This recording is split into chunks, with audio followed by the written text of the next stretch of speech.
सो hi everyone, आप में से बहुत ही सारे स्टूडेंट्स के मन में इस तरीके के कुछ बेसिक क्वेश्चंस हैं। सबसे पहला कि भाई हमारी क्लासेस का टाइमिंग क्या होगा, सेकेंडली कॉलेजेस में आने के हमारी बेसिक ड्रेस कोड क्या रहेगा, एंड थर्डली भाई ओरिएंटेशन के क्या रूल्स होते हैं, क्या हमारा आना मैंडेटरी होता है, क्या हमें पेरेंट्स के साथ आना मैंडेटरी होता है या फिर हम अकेले भी आ सकते हैं। So as I promise you guys कि मैं आप सभी के लिए बिल्कुल एक न्यू सीरीज ऑफ वीडियोस लाने वाला हूं, जिसके अंदर मैं आप सभी के कॉलेज से रिलेटेड जो कई सारे बेसिक क्वेरीज हैं, बेसिक डाउट्स हैं, उनको मैं अगली कुछ वीडियोस के अंदर बहुत डिटेल में आंसर करने वाला हूं। आपके मन में भी गाइस कुछ भी तरीके के बेसिक से डाउट्स है कॉलेज से रिलेटेड, तो आप लोग कॉमेंट सेक्शन में मुझे बता सकते हैं कि ब्रो इस टॉपिक के ऊपर वीडियो बनाओ, क्या रैगिंग होती है, इस तरीके के टॉपिक्स पे वीडियो बनाओ। So I definitely help you out in all such topics. तो मुझे आप कॉमेंट सेक्शन में जरूर बताइए। नाउ सबसे पहला क्वेश्चन कि भाई हमारी क्लासेस की ये टाइमिंग्स क्या होती हैं। नाउ सबसे पहली चीज गाइस, आपके जो ज्यादातर दिल्ली यूनिवर्सिटी के कॉलेजेस हैं, इनका जो टाइम टेबल है ये स्टार्ट हो जाता है सुबह 8 बजे से एंड ये स्पैन करता है आफ्टरनून के 2 PM तक। बहुत रेयरली होता है, बहुत कम होता है कि आपकी जो क्लासेस हैं ये एक्सटेंड हो जाती हैं 4 PM तक, लेकिन मैक्सिमम गाइस आप सभी की क्लासेस चलती हैं आफ्टरनून के 2 PM तक। सो गाइस, अब आप सभी के मन में चल रहा होगा कि क्या भाई हमें सुबह सुबह 8 बजे आना पड़ेगा। सो इसका आंसर है बिल्कुल नहीं। मैक्सिमम गाइस आप सभी की 8 to 9 के बीच में वो पर्टिकुलर कोर्सेज की क्लासेस लगती हैं जिनमें जाना आप सभी के लिए या तो मैंडेटरी नहीं है या तो उन पर्टिकुलर कोर्सेज में आपकी अटेंडेंस नहीं लगती। तो अगर आप चाहते हैं, अगर आपको लगता है कि यार मुझे बहुत दूर से आना पड़ता है, तो ये 8 to 9 की क्लास आप लोग मिस कर सकते हैं। बट यस गाइस, आप सभी की सुबह 9 बजे से आफ्टरनून के 2 PM तक बिल्कुल मेन क्लासेस चलती हैं, आपके मेन कोर्सेज की क्लासेस चल रही होती हैं। नाउ इसके अंदर आप में से कई बच्चों का क्वेश्चन होता है कि क्या भाई हमारा लंच ब्रेक भी होता है। नाउ गाइस, उससे पहले मैं एक छोटा सा क्वेश्चन और आंसर करता हूं। कई बच्चे ये भी पूछ रहे थे कि क्या भाई हमारी जैसे स्कूल में अटेंडेंस लगती थी, रोल नंबर ये, प्रेजेंट मैम, प्रेजेंट सर, तो इस तरीके से क्या कॉलेजेस के अंदर भी हो रहा होता है। तो इसका आंसर है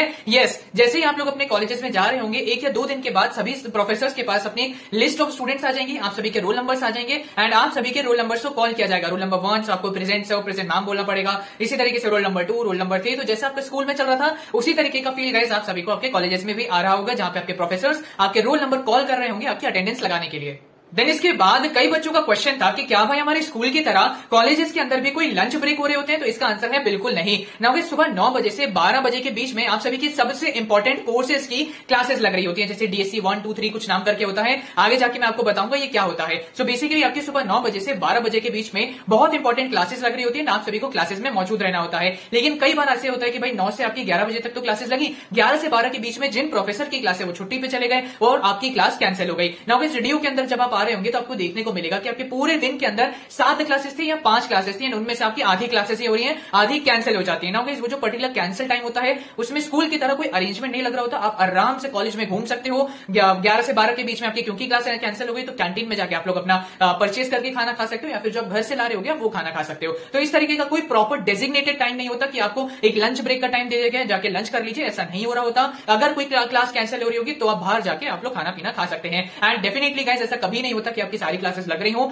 बहुत बार ऐसे हो रहा होगा कि आपकी क्लासेस या तो कैंसिल हो रही होंगी या तो बीच में प्रोफेसर नहीं बोलते कि मेरी क्लास यहाँ पे मत लगाओ, तो वो आपकी कैंसिल हो जाती है। सो गाइस, आप सभी की क्लासेस का टाइमिंग होता है सुबह 9 बजे से लेके आफ्टरनून के 2 PM के बीच में। नाउ इसके बाद कई बच्चों का ये भी क्वेश्चन था कि क्या भाई हमारे कॉलेजेस के अंदर कोई ड्रेस कोड भी चलता है। सो यस गाइस, आप सभी का ड्रेस कोड भी होता है। एक आपको भारी भरकम शर्ट पहननी है, आपको टाई लगानी है, बढ़िया पैंट पहन के आनी है, बिल्कुल अच्छे से बाल गाड़ के आने और फिर आपको कॉलेज में आना होगा। नहीं गाइस, इस तरीके का कोई ड्रेस कोड नहीं होता है, ये कोई स्कूल नहीं है। अब आप सभी की कॉलेज लाइफ स्टार्ट होने वाली है, आपके पास फुल फ्रीडम है, आप जो कपड़े पहनना चाहते हैं आप वो पहन सकते हैं, जिस स्टाइल में आप लोग अपने बाल रखना चाहते हैं आप वैसे रख सकते हैं, कोई आपको बीच में मना नहीं कर रहा होता। सो बस एक बेसिक सा ड्रेस कोड खासकर लड़कों के लिए रहता है कि भाई आप एक टी-शर्ट पहन लो, नीचे पैंट या जीन्स पहन लो, या शर्ट पहन लो या पैंट या जीन्स पहन लो। आपके बालों से कोई आपको क्वेश्चन नहीं कर रहा होता, जैसे आपके बाल हैं आप वैसे बाल रख के आ सकते हैं। बस एक ये चीज होती है कि ऐसे आप लोग क्लोथिंग ना रखें कि आपको भी अनकंफर्टेबल फील हो कि मैं ढंग से नहीं कर पा रहा हूं या मतलब दिक्कत आ रही है, दूसरों को भी अजीब लग रहा है। तो इस तरीके की आप लोग अनकंफर्टेबल क्लोथिंग मत रखिए। बस हाँ, जो बेसिक क्लोथिंग होती है आप लोग वैसे पहन सकते हैं। कोई भी रिस्ट्रिक्शन इसके ऊपर नहीं हो रही होती कि आप ये पर्टिकुलर कपड़े पहनोगे तो आपको एंटर नहीं करने देंगे, ऐसा बिल्कुल भी नहीं हो रहा होता।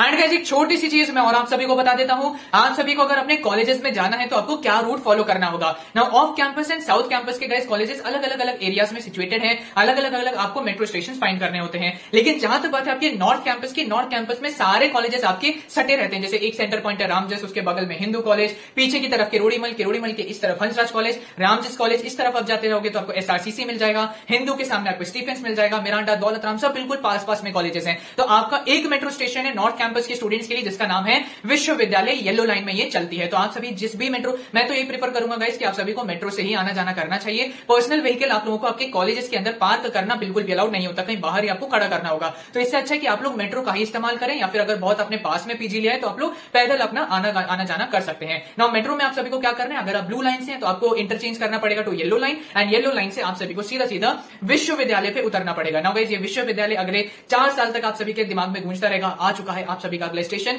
विश्वविद्यालय, और बाईं तरफ आपके गेट खुल रहे होंगे। तो आप सभी को विश्वविद्यालय पे उतरना होगा अपने पहले दिन पे। आप जैसे ही उतरेंगे वैसे ही आप सभी के सामने एकदम से भीड़ आ जाएगी। आओ हमारे ऑटो में बैठ जाओ, हमारे रिक्शा में बैठ जाओ, 20 रुपए, 25 रुपए, 30 रुपए, तो इस तरीके का कुछ फेयर प्राइस वो आप सभी से ले रहे होंगे। नाउ गाइस, आप सभी का उस दिन मैं बता देता हूं, वैसे तो नॉर्मली 15 रुपीज होता है, बट उस दिन आप सभी से 20 to 25 रुपीज आपसे पर पर्सन लिए जाएंगे। तो अगर आपके पेरेंट्स भी आपके साथ आ रहे होंगे तो 25 रुपए आपके पेरेंट के एंड आपके खुद के 25 रुपए, तो अराउंड 50 रुपीज आपसे लिए जाएंगे। उन भैया को आप बता देना कि भैया मुझे इस पर्टिकुलर कॉलेज में जाना है, एंड आपको आपके कॉलेज के गेट के सामने वो उतार देंगे। अब बेसिकली गाइस, आप सभी को फर्स्ट डे पे प्रॉब्लम आ रही होती है अपना रूम नंबर फाइंड करने में कि यार मेरे पर्टिकुलर डिपार्टमेंट का रूम नंबर ये है। अब कहां पर है ये रूम नंबर, यही आपको नहीं पता चल पाता क्योंकि अभी तक आपने अपना कॉलेज ही एक्सप्लोर नहीं किया होता है। तो उस मोमेंट पे गाइस आप सभी के आपके सामने सीनियर्स होते हैं आपको वेलकम करने के लिए। तो आप अपने सीनियर से पूछ सकते हैं कि भैया दीदी ये पर्टिकुलर रूम नंबर कहां पर है, तो आप सीधे सीधा जाके अपने रूम नंबर पे बैठ सकते हैं। ऑल्दो मैं भी 16th को आ रहा हूँ, कोई बच्चा अगर मुझे मिलेगा तो मैं आपकी हेल्प कर दूंगा, no worries at all. So I hope guys आप सभी के टाइमिंग से रिलेटेड एंड गाइस आप सभी के ये ड्रेस कोड से रिलेटेड क्वेश्चन को मैंने अच्छी तरह आंसर कर दिया है। Now guys, another question is regarding orientation rules. कई बच्चे ये पूछते हैं कि क्या भाई ये ओरिएंटेशन को अटेंड करना मैंडेटरी होता है। इसका आंसर है बिल्कुल भी नहीं। अगर आप इसको अटेंड नहीं कर रहे होंगे तो आप अपने क्लास का जो व्हाट्सएप ग्रुप होता है आप उसमें ऐड नहीं हो पाओगे। इसका आंसर भी है बिल्कुल नहीं। आप लोग 1 महीने बाद भी आओगे तो भी आप उस व्हाट्सएप ग्रुप में आ जाओगे। उसी के साथ साथ क्या ब्रो हमें पेरेंट्स के साथ आना मैंडेटरी होता है, इसका भी आंसर है बिल्कुल नहीं। आप अकेले भी ओरिएंटेशन अटेंड कर सकते हो। नाउ गाइस, हर एक कॉलेज का अपना एक अलग ओरिएंटेशन शेड्यूल बन रहा होता है। पहले भी मैंने गाइस बहुत सारे ओरिएंटेशन रिलेटेड वीडियोस बनाई थी अपने समय में कि इस पर्टिकुलर कॉलेज का ओरिएंटेशन शेड्यूल आउट हो चुका है। तो इस तरीके से आप सभी को अपने कॉलेजेस की वेबसाइट, आप 15 तारीख को अपने कॉलेज की वेबसाइट देखना, वहां पे एक नोटिस आ जाएगा कि इस पर्टिकुलर कॉलेज का ओरिएंटेशन इस दिन को हो रहा होगा एंड डिपार्टमेंट का रूम नंबर ये हो रहा होगा। तो आपको उस पर्टिकुलर नोटिस के अंदर आपकी चीजें प्राप्त हो जाएंगी। ज्यादातर कॉलेजेस के अंदर जहां पे इंफ्रास्ट्रक्चर अच्छा होता है वहां पे अलग अलग डिपार्टमेंट की अलग अलग क्लासेस में आपकी सीधा ओरिएंटेशन हो जाता है। जहां इंफ्रास्ट्रक्चर की कमी होती है वहां पे ऑडिटोरियम में आपका ओरिएंटेशन हो रहा होता है। तो आपको ये चीजें आपके कॉलेजेस की वेबसाइट पे बाद में जाके पता चल जाएंगी। कुछ कॉलेजेस होंगे जो 21 तारीख को आपको ओरिएंटेशन कर रहे होंगे, कुछ 20 तारीख को, बट मेजॉरिटी डीयू कॉलेजेस 16 तारीख को आपको कर रहे होंगे। कितने बजे से हो रहा होगा? बेसिकली सुबह 9 बजे से आफ्टरनून के 12 PM तक ये चल रहा होता है। तो जहां तक है मेरा सजेशन है, मैं आप सभी को सजेस्ट करूंगा कि आप लोगों को ये ओरिएंटेशन का दिन जरूर अटेंड करना चाहिए। अगर आप दिल्ली के हैं तो आप अकेले आ सकते हैं, अगर आप आउटसाइड दिल्ली हैं तो आपको थोड़ा प्रॉब्लम हो सकती है जगह फाइंड आउट करने में, तो आप अपने पेरेंट्स के साथ आइए। कॉलेजेस के अंदर बेसिकली पेरेंट्स को कॉलेजेस के प्रीमिसेस में खड़ा रहने को बोला जाएगा एंड क्लासेस में सिर्फ बच्चे जा सकते हैं, पेरेंट्स नहीं। तो ये कुछ चल रहा होता है, बट हाँ ये नहीं कि पेरेंट्स कॉलेज के बाहर रहेंगे, प्रीमिसेस के अंदर पेरेंट्स भी आ सकते हैं, ऐसी कोई प्रॉब्लम नहीं हो रही होती। सो जरूर गाइस आप लोग अपना ओरिएंटेशन अटेंड करिए, बहुत ही बढ़िया एक्सपीरियंस हो रहा होता है। आप अपने सीनियर से इंटरेक्ट करते हैं, पॉसिबल होते तो आप अपने प्रिंसिपल से इंटरेक्ट करते हैं, अच्छा सिनेरियो रहता है, आपका यादगार दिन रहता है। आपके 3rd ईयर्स वाले जो होते हैं, 2nd ईयर्स नहीं बट 3rd ईयर्स वाले आप सभी के साथ इंटरेक्ट कर रहे होते हैं। अगर आप अपने किसी भैया दीदी को जानते हैं तो आप लोग जाके उनसे भी इंटरेक्शन कर सकते हैं। तो बस यही हो रहा होता है ओरिएंटेशन में। बस आप सभी को ये जानना है कि आपका टाइम टेबल किस तरह चल रहा होगा। टाइम टेबल कहां पे मिलेगा? आपके वो व्हाट्सएप ग्रुप पे टाइम टेबल आपको मिल जाएगा, कोई दिक्कत की बात नहीं है, राइट। आप अपने प्रोफेसर से इंटरेक्ट करेंगे, प्रिंसिपल से इंटरेक्ट करेंगे, सीनियर से इंटरेक्ट करेंगे, ये पता चल जाएगा कि आपकी मेन क्लासेस कब से स्टार्ट हो रही है। व्हाट्सएप ग्रुप के अंदर आप लोग इनरोल हो जाएंगे। बस यही चीजें हो रही होती है ओरिएंटेशन के दिन। इतना कुछ बड़ा चीज नहीं हो रही होती जो आप लोग अपने सोच रहे होते हैं। सो आई होप गाइस मैंने आप सभी के बहुत सारे क्वेश्चंस को आंसर किया होगा। आपके मन में और भी कुछ कॉलेजेस से रिलेटेड डाउट्स हैं तो कमेंट सेक्शन में आप लोग जरूर पूछ सकते हैं। मिलते हैं अपनी अगली बहुत इंपॉर्टेंट वीडियो में, तब तक के लिए ऑल द वेरी बेस्ट।